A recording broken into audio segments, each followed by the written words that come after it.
अस्सलाम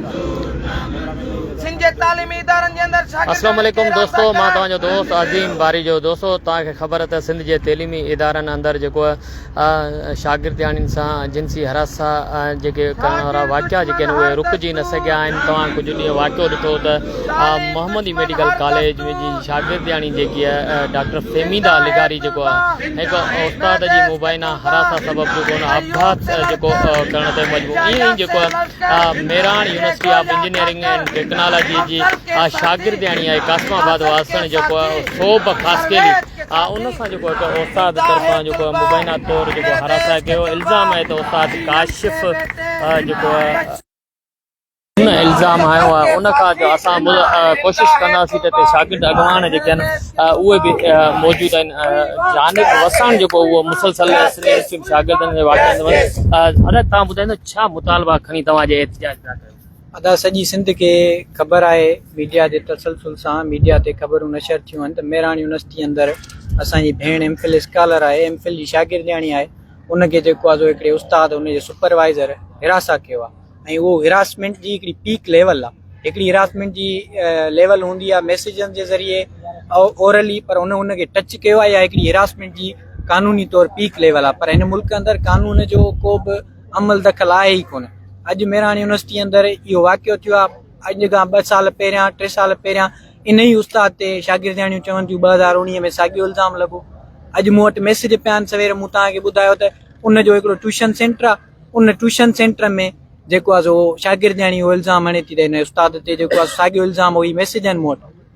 अच्छा, हा, यूनिवर्सिटी इंतिज़ामिया चए थी त कॾहिं बि अहिड़ो वाक़ियो इन न कयो। ईमानदार 2019 में इन ते इल्ज़ाम लॻो आहे। हीअ उनजी ट्यूशन सेंटर जी शागिर्दियाणी आहे, उनजो मैसेज आहे। हीअ ॿी शागिर्दियाणी आहे जेका इल्ज़ाम थी हणे त जेका हिरासमेंट कमेटी में जेका तव्हांखे बयान पई ॾे मैडम साहिबा, उहा चेयरपर्सन आहे अलाए डायरेक्टर आहे इंग्लिश डिपार्टमेंट जी, उनखे शिकायत कई आहे असां 2 खां 3 सालनि ताईं। उहो जेको आहे सो को बि तदारुक न पई करे। त हीअ कहिड़ो इंसाफ़ कंदा असांजे शागिर्दियाणियुनि सां? हीअ पाण हिन में मुलविस आहिनि। हिननि जो जेको सो सॼो निज़ाम जेको आहे सो तबाह लॻो पियो आहे। असांजो मुतालबो अवल ॾींहं खां, जॾहिं खां शागिर्द असां जदोजहद में आहियूं, त शागिर्द यूनियन बहाल कयो, शागिर्दनि जा नुमाइंदा सिंडिकेट में विहारियो। हिकिड़े पासे सिंडिकेट हिकिड़े क्लार्क खे मुअतिल थी करे तव्हां हुनखे हॉस्टल ते जेको आहे सो इल्ज़ाम हुन ते हिरासमेंट जो आहे ऐं साबित थिए थो उनखे तव्हां मुक़ररु करे था छॾियो। कहिड़ो तव्हां पैगाम था ॾियो जॾहिं तव्हां हुन क्लार्क खे पंहिंजो हितां मुअतिल करे हुनखे पुलिस जे हवाले कयो आहे, जेल कयो आहे, त अॼु हिन उस्ताद खे ज़रूरत ई न थिए आहे। फहमीदा लिगारी जो वाक़ियो आहे, उन खां पोइ सिंध में केतिरा नमूदार वाक़िया थिया आहिनि। तव्हां चओ था त शागिर्दियाणियूं ख़ुदकशियूं कनि, पोइ हिननि जा जेको आहे अखियूं खुलंदियूं अञा ताईं उस्ताद मुअतल न आहे। असां ॾिठो त तव्हां मुख़्तलिफ़ सिंध जे तैलीमी इदारनि में एहतिजाज बि कयो था। सिंध जी नियाणियुनि सां जेको हरासा कयो पियो वञे। मुख़्तलिफ़ यूनिवर्सिटियुनि अंदरि जेके एंटी हरासमेंट कमेटियूं ठहियूं आहिनि उन्हनि में हिन वक़्त ताईं तव्हां ॿुधायो त शागिर्द अॻवान उन में कमेटियुनि में मौजूदु आहिनि या न आहिनि? ॿियो त एंटी हरासमेंट कमेटियूं जेके आहिनि हिन वक़्त ताईं केतिरियूं कमेटियूं जेके जुड़ियल आहिनि तैलीमी इदारा उहे रिपोर्टूं ॾेई चुका आहिनि? केतिरनि उस्तादनि खे सज़ा मिलियूं आहिनि? अज़ीम, पहिरीं ॻाल्हि त पहिरीं सवाल जो जवाबु इहो आहे त को बि शागिर्द नुमाइंदो असांजो हुन कमेटी में शामिल न आहे। पहिरियों मुतालबो असांजो इहो आहे त हुन कमेटियुनि में शागिर्दनि जा तव्हां नुमाइंदा विहारियो त तव्हांजे अचे ई कारे जी सॼो जेको आहे सो ॿाहिरि ॻाल्हि अचे, या मीडिया खे तव्हां एक्सेस ॾियो, उनखे लाइव कयो त जेका शागिर्दियाणी बयान रिकॉर्ड करे थी तव्हां मीडिया खे छॾियो। शागिर्दनि ते तव्हांखे एतमाद न आहे, तव्हां मीडिया जे नुमाइंदनि खे इजाज़त ॾियो अचनि, उहे लाइव जेको आहे सो उनजी जेको आहे सो स्ट्रीमिंग कनि, सॼी सिंध ॾिसे त उहो शागिर्दियाणी कहिड़ो बयान थी रिकॉर्ड कराए। उस्ताद जो तव्हां ऑनलाइन बयान रिकॉर्ड करायो त ख़बर पए सॼी सिंध खे त केरु कूड़ो आहे केरु सचो आहे। ईअं तव्हां बंदि कमरनि में वेही पंहिंजे उस्ताद, अॼु सवाल वॾे मां वॾो साफ़ हिन खे उन्हनि उस्तादनि नुमाइंदनि खां वञी करणु घुरिजे। किथे आहिनि उस्तादनि जूं तंज़ीमूं?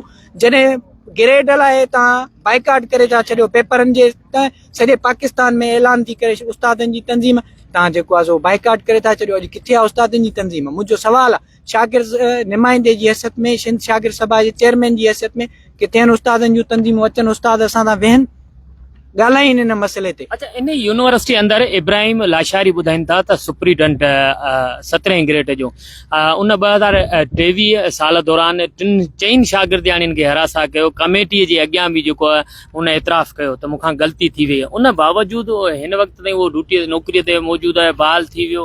तव्हां सम्झो था त सोब ख़ासकेली जेकी नियाणी उनखे इंसाफ़ मिलंदो? अज़ीम साईं, हिन मुल्क जो जेको स्ट्रक्चर आहे उन में इहो तइ थियल आहे त मज़लूम माण्हुनि खे इंसाफ़ न आहे ॾियणो। उहो अदालतूं हुजनि, कोर्टूं हुजनि या थाणा हुजनि, उहे तव्हांजे साम्हूं आहिनि। हिन तइलीमी इदारनि अंदरि हेरासमेंट जा इहे वाक़िया थियनि था। अगरि कंहिं हिकिड़े खे बि सख़्त खां सख़्तु सज़ा ॾिनी वञे न त हेरासमेंट जा वाक़िया बंदि थी वेंदा। बंदि मतिलबु घटिजी वेंदा। हाणे या त छॾियो त पोइ शागिर्द हुननि सां इंसाफ़ कनि। जे तव्हां खां नथो पुॼे, तव्हां असांखे चओ त भाउ असां मजबूर आहियूं, तंज़ीमुनि जे आॾो, उस्ताद तंज़ीमुनि जे आॾो ऐं ॿियनि जेको आहे सो जे क्लार्क आहे त मुलाज़िमनि जे आॾो, उन्हनि तंज़ीमुनि जे आॾो इंतिज़ामिया मजबूर आहे, पोइ असांखे इजाज़त ॾियो, पोइ असां पंहिंजी भेणुनि जो इंसाफ़ पाण वठंदासीं। अच्छा, इंतिज़ामिया ऐं उस्ताद चवंदा त जामशोरे जे तइलीमी इदारनि में जेको का बि शागिर्दियाणियुनि खे हरास आहे केर बि नथो कयो वञे। पोइ केरु चाहींदो त मुंहिंजी भेण ईअं मीडिया ते अची ऐं उहो मौक़िफ़ ॾे त मूंसां हीअं कंहिं टीचर मुंहिंजे ग़लति हथ लाथो आहिनि। केरु उस्तादनि ते इल्ज़ाम आया आहिनि, चवंदा शागिर्द बि त हरासा कनि था शागिर्दियाणी। इन ॻाल्हि खां बि इनकार कोन्हे त को शागिर्द न कंदा हूंदा। असांजी पूरी कोशिशि आहे शागिर्द तंज़ीमुनि जी त जेको बि शागिर्द इन अमल में मुलविस आहे उन ख़िलाफ़ असां शागिर्द तंज़ीमूं पहिरियां स्टैंड वठूं, पोइ इंतिज़ामिया खे ॿुधायूं हिन ख़िलाफ़ कार्रवाई कयो। जे उस्ताद इहो इल्ज़ाम हणनि था, असांखे ॿुधाइनि असांजो कहिड़ो शागिर्द आहे, कहिड़े बि तालीमी इदारे में। ऐं ज़िम्मेवार शागिर्द अॻुवाण जी हैसियत में चवां थो पहिरियां कार्रवाई असां कंदासीं हुन ख़िलाफ़। पर उस्तादनि खां बि इहो सुवाल आहे त तव्हां उस्ताद जे ख़िलाफ़ त कार्रवाई लाइ मुतालबो त कयो। को उस्ताद तंज़ीम निकिरी त अचे। सिंध यूनिवर्सिटी जूं किथे आहिनि उहे जेके औरत अॻुवाणूं जेके सिंध में औरतुनि जे हक़नि जी ॻाल्हि कंदियूं? अॼु हुन शागिर्दियाणी सां मुलाक़ात कई आहे, वञी तव्हां उन्हनि खां सवाल त कयो त किथे आहे तव्हांजी उस्तादनि जी तंज़ीम? हेॾो वॾो वाक़ियो थियो आहे, उहो बयान रिकॉर्ड नथो थिए, उस्ताद मुअत्तल नथो थिए, कहिड़ो इंसाफ़ ई ॾींदा असांखे?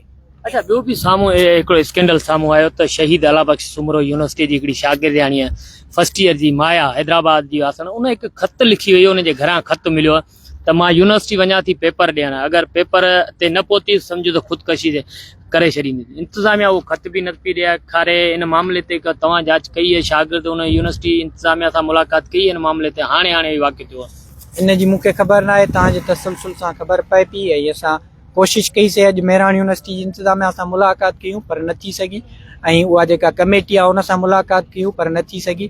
हींअर असांजी कोशिशि आहे त हुन शागिर्दियाणीअ सां मिलूं ऐं हीउ जेको तव्हां वाक़ियो ॿुधायो था उनजी बि असां तहक़ीक़ कयूं था। ऐं दोस्तनि खे चवां थो उनजी तहक़ीक़ कनि, उन जेका मुतासिर शागिर्दियाणी आहे उन सां मिलनि। अगरि उहा इंतिज़ामिया उहा बि नथी रहे, उते बि धरणियूं हणंदासीं। ऐं इन मेरान यूनिवर्सिटी जे इंतिज़ामिया खे तव्हांजे तसलसल सां, न रुॻो मेरान यूनिवर्सिटी पर सॼी सिंध जे तइलीमी इदारनि खे ॿुधायां, तइलीमी इदारनि जी इंतिज़ामिया खे ॿुधायां थो, कंहिं बि तालीमी इदारे में कंहिं बि शागिर्दियाणी ऐं शागिर्द सां नाइंसाफ़ी थी, असां हुन यादो धरणियूं हणंदासीं। ऐं उहो धरणियूं हेसि ताईं जारी रहंदो जेसि ताईं इंसाफ़ नथो मिले। ही धरणियूं हिकिड़ी शुरूआत आहे, एहतिजाज रिकॉर्ड करायूं था त उस्ताद खे पहिरियों असांजो मुतालबो आहे त मुअत्तल करे पोइ कार्रवाई कयो, ईअं न त सुभाणे हुनखे बचायो ऐं पोइ असां रोडनि ते। वरी महिरबानी। मेरान यूनिवर्सिटी जा शागिर्द मुतालबो करे रहिया आहिनि त इल्ज़ाम में ठहियल जेको उस्ताद आहे उनजे ख़िलाफ़ कार्रवाई कई वञे, न त ॿी सूरत में एहतिजाज जारी रहंदो। हिन वक़्तु शागिर्द जेके आहिनि उहे एहतिजाज में मौजूदु आहिनि। वॾे तइदाद में मेरान यूनिवर्सिटी जा मुख़्तलिफ़ शोबनि सां तालुक़ु रखंदड़ शागिर्द बसि मुतालबो हिकिड़ो करे रहिया आहिनि त मुतासिर जेकी शागिर्दियाणी आहे उनखे इंसाफ़ ॾिनो वञे।